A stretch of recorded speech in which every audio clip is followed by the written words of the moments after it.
नमस्कार दोस्तों, Bundelkhand live TV में आप सभी का स्वागत है। मैं जगदीश राय मोनीपाली आपके लिए बता दें कि नगर पंचायत के लिए 1 वर्ष पूर्ण होने पर हम सभी पार्षदों से एक एक करके बात कर रहे हैं कि आपके वार्ड में क्या हुआ क्या नहीं हुआ, आप किस प्रकार से जनता का भरोसा जीत पाए या ना जीत पाए, क्या कार्य कराए या ना कराए। तो उसी को लेकर हम कुरियाना वार्ड नंबर 2 के पार्षद लक्ष्मी रजक के प्रतिनिधि ब्रजेंद्र रजक से बात करते हैं।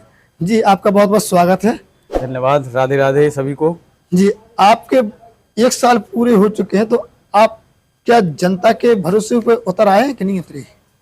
देखिए, एक इतना छोटा समय हुआ है 1 वर्ष। 1 वर्ष में अगर आप कहो कि गागर में सागर भर दो तो ऐसा हम नहीं कर पाएंगे, है ना। काम जो होगा वो आराम आराम से ही करवा पाएंगे हम। अभी तक 1 साल में क्या कार्य हुए आपके वार्ड में? देखिए, हमारा जो वार्ड है काफ़ी विस्तृत वार्ड है, फैला हुआ है चारों दिशाओं में जी। और चूंकि उसका भौगोलिक क्षेत्रफल के हिसाब से भी देखा जाए तो काफ़ी बड़ा वार्ड होता है। वोटिंग भी सबसे ज़्यादा हमारे वार्ड में ही है जी। तो उसको ध्यान में रखते हुए देखिए, बहुत सारे रोड्स ऐसे हैं जो अभी तक नहीं हो पाए हैं। जी। क्यों नहीं हो पाए हैं? क्योंकि धीरे धीरे आबादी का बढ़ना हमारे वार्ड में धीरे धीरे आबादी क्या है, बढ़ती जा रही है, जिस वजह से भाई जब कोई चीज़ बढ़ेगी तो उसके मेंटेनेंस के लिए टाइम लगता है। एकदम से कोई आया और कहे इतना सब हो जाए तो ये सब नहीं हो सकता ना। तो वो सब आराम आराम से स्टेप बाय स्टेप होगा। तो अभी तक लगभग कितना कार्य हुआ है आपके यहाँ पर? कार्य में देखिए, ढूंढा से हमारे वार्ड नंबर 2 में एक रोड डला है, ठीक है, और 2 नालियाँ कंप्लीट हो चुकी हैं हमारे वार्ड में। अभी एक तो ये डायरेक्ट सीधी घटवा रोड पे है, उसका काम लगा हुआ है, और गौशाला भी हमारे वार्ड में बनी है। एक थाने के पास भी एक नाली बनी हुई है। तो वही अब आपके वार्ड में जो बरसात को लेकर जल भरा होता है उसको लेकर क्या तैयारियां की हैं? देखिए, चूँकि मैं बता दूं कि जो हमारा वार्ड, जैसे कि मैंने बताया कि पहले से बसा हुआ है जी। चूँकि अब जो नए रोड डलते हैं तो वो वाटर लेवल लेके बहुत ऊंचाई कर दी गई है रोडों की, है ना। जिस वजह से जो पुराने घर जो बने हुए हैं वो काफ़ी तलहटी में बने हुए हैं भाई, उनका लेवल बहुत नीचे है रोड से। तो हाँ, अभी तक आपने ये समाधान नहीं कर पाया कि अगर बरसात होगी तो वहाँ पे पानी कैसे रोका जाए? देखिए, उसके लिए कार्य चल रहे हैं। उनका जो जेई साहब से मेरी बात हुई थी नाली के संबंध में, तो उन्होंने कहा है कि इस पे जल्द ही हम कुछ कार्य करने के लिए तत्पर हैं और हम करेंगे उस चीज़ के लिए। आपके वार्ड में हमने कई जगह ऐसे भी देखे कि सड़कें बन गई हैं परंतु नाली नहीं है। नाली ना होने के कारण सड़क का पानी रहता है वो सीधे बस्ती के अंदर जाता है। देखिए, क्या है, हमारे यहाँ समस्या ये है कि हमारे वार्ड में जो है तीन साइड से पानी आता है। जी। ठीक है, एक तो वार्ड नंबर 3 से सीधा पानी आता है जो कि काफ़ी हैवी नाला है। तो हम लोग नाले को भी गहरा कर रहे हैं जिससे कि पानी इधर उधर ना फैले और डायरेक्टली एक स्टोर होते हुए आराम से निकल जाए। तो वहीं आपके वार्ड में हम लोग आज सर्वे करने गए, वहाँ पर जांच पड़ताल करने के लिए, तो वहाँ पर जानकारी मिली कि सड़क किनारे कूड़े के इतने बड़े ढेर जैसे लगता है सालों से वहाँ पर कोई सफाई ना हुई। तो इसका क्या कारण है कि आपके वार्ड में सफाई कर्मचारी जाते हैं या ना जाते हैं, पर उनकी मनमानी है या फिर आपके वार्ड वासियों की मनमानी है? देखिए, आपका कहना सही है, क्योंकि इस विषय में अगली जो बोर्ड मीटिंग होगी तो चेयरमैन साहब से श्री एडवोकेट मनीष तिवारी जी से इस पर बहुत गहन विचार मंथन होना है। क्योंकि जो हमारे वार्ड में जगह जगह कचरे के ढेर लगे रहते हैं, वहाँ पे डस्टबिन रखवाए जाए बड़े बड़े। मैं चाह रहा था ये डस्टबिन एक विशेष पर्टिकुलर एरिया के लिए हो, जैसे अपने दउआ बाबा के पास एक डस्टबिन रखा जाए बड़ा, ठीक है, और एक नाले नरवा की पुलिया जी को का दफन पीपल के पेड़ के पास, वहाँ पे एक डस्टबिन रखा जाए। थोड़े से और आगे अपना स्टोर रूम है शक्ति माता के पास में, वहाँ पे एक डस्टबिन रखा जाए। बस स्टैंड पे एक डस्टबिन रखा जाए, है ना।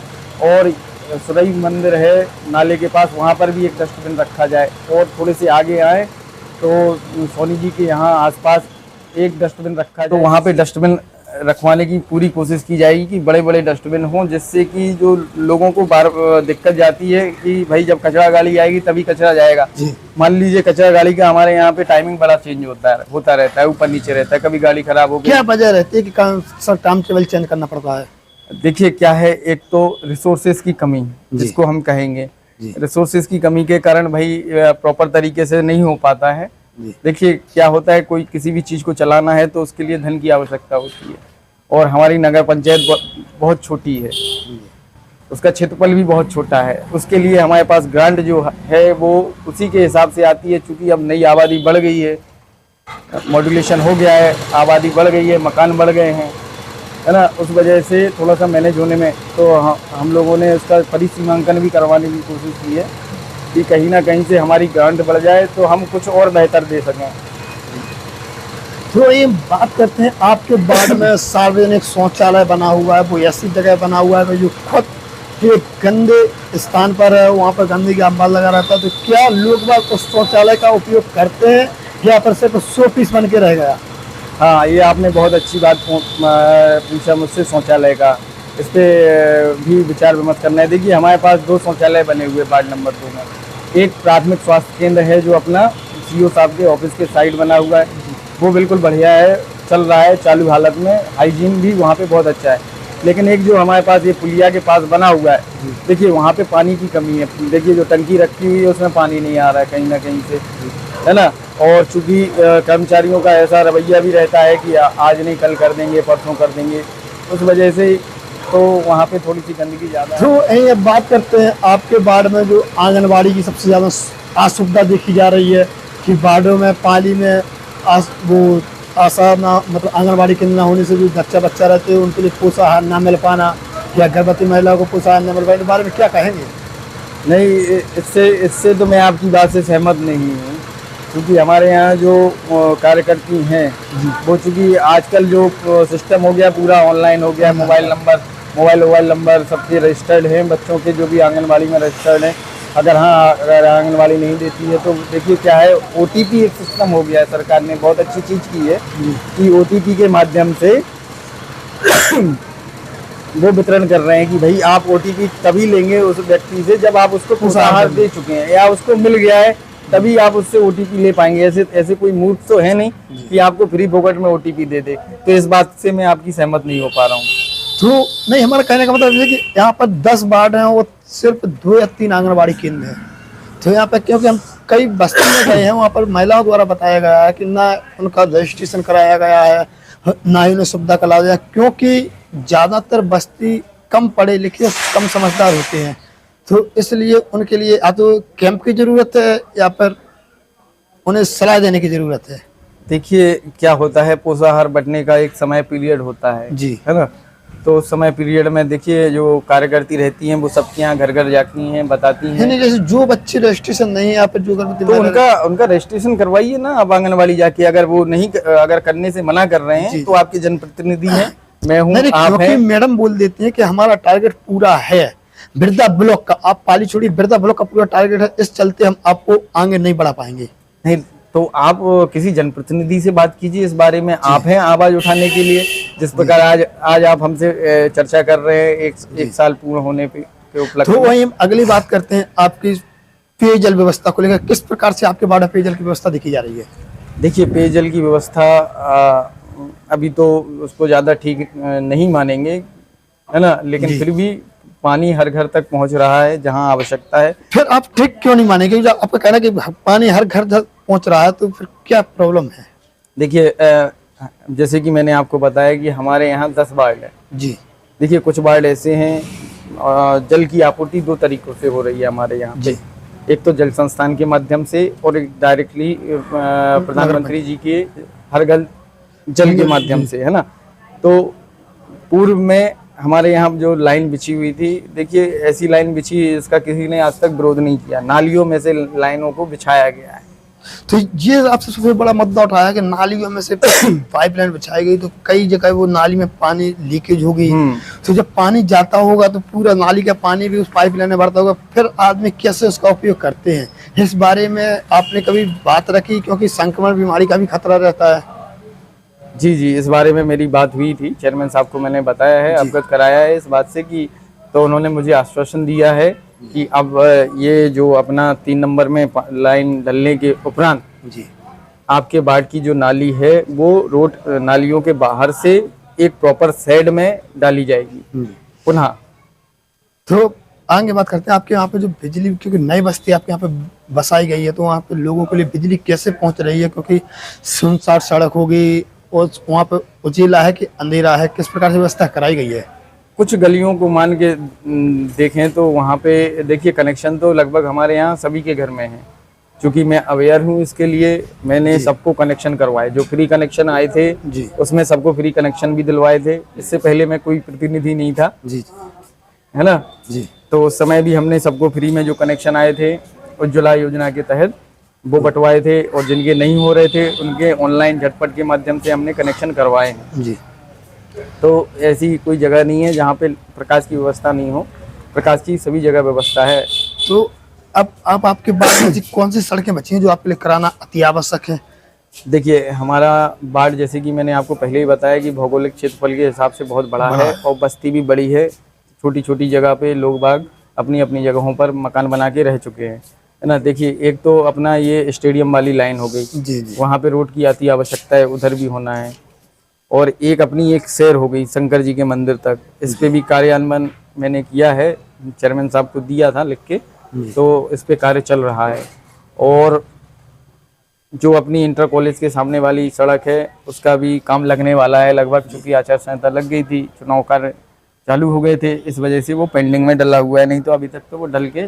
तो अब जिला परिषद की बात की तो वहाँ पे हमने देखा कि जिला परिषद के सामने वाली गली से निकलते हैं तो सड़क पर पानी भरा हुआ है, इसका क्या कारण? क्योंकि हम आपके लिए तो 1 साल हुई, हम कई वर्षों से वहाँ पर देखते आ रहे हैं। देखिए प्लानिंग की कमी है, पूर्व नियोजन करके कोई काम नहीं करेंगे तो भाई ऐसी समस्याओं को तो झेलना पड़ेगा। जी। देखिए जब तक प्री प्लान नहीं होगा, आपके पास कोई नियोजन नहीं करेंगे आप, तो वो सब चीज़ें सब व्यर्थ रहेंगी आपके। रोड डाल देना मतलब ये नहीं है कि विकास, रोड डाल दिया तो विकास हो गया, उसको प्री प्लान करके चलना है। क्योंकि मैं चाह रहा था कि जो रोड डलेगा वो जी वहाँ पे मैं चाह रहा था कि एक अपना वेलकम गेट भी हो जाए, जी। और जगह जगह पर मैं चाह रहा हूँ छोटे छोटे जगह छोड़ के वहाँ पे पौधे भी लगवाए जाएं, अशोक के पेड़, जिससे कि इंफ्रास्ट्रक्चर अच्छा लगे वहाँ पे देखने में। तो वहीं हम बात करते हैं कि वार्ड नंबर 2 और वार्ड नंबर 5 के साथ यहाँ पर देखा गया है कि जो पाली बस स्टैंड है, बस स्टैंड है ही नहीं है। वो भी आपका कहना सही है, लेकिन हम लोग उसमें भी कार्यरत हैं। देखिए जो भी काम आता है तो पूर्ण नियोजन से, देखिए कोई चीज़ चौराहे के लिए आए बनने के लिए और वो साइड में बन जाए, तो ये बड़े डिसएडवांटेज रहे हैं पाली शहर के लिए, हैं कि प्रॉपर तरीके से नियोजन नहीं हुआ है। जब तक प्रॉपर नियोजन नहीं होगा तो सारी चीज़ें व्यर्थ रहेंगी। मैं तो ये कह रहा हूँ। क्योंकि आप बस स्टैंड की बात कर रहे हैं तो बस स्टैंड के लिए हमारे पास पर्याप्त जगह है कि हम वहाँ पे एक बेहतरीन बस स्टैंड बना सकते हैं। क्योंकि शमशान घाट से दोनों साइड से पेवर ब्रिक्स बना के हम सड़क को चौड़ा कर रहे हैं, और चाहेंगे कि जो ये सारी चीज़ें हैं अपने नगर पंचायत के माध्यम से हो, या तो उसको डिवाइडेशन करें 2 पार्टों में, बीच में स्ट्रीट लाइट हो, कुछ पौधे हों फुलवारी वाले, तो बेहतरीन लगना चाहिए। तो ये बात करते हैं आपके जो अधूरी सड़कों की, कि कई आपके वार्ड में अधूरी भी सड़कें पड़ी हैं, इसका क्या कारण रहा है? देखिए कोई ना कोई तो शिकार होता ही है। देखिए सब वार्डों में एक सा काम नहीं हो पाता है, कभी कभी कुछ राजनीति के शिकार हो जाते हैं, कुछ नहीं करवा पाते हैं, तो ऐसा लगा रहता है। आपको लगता है कि आपने 1 साल में जनता का भरोसा जीत पाया है या फिर कुछ कमी रही?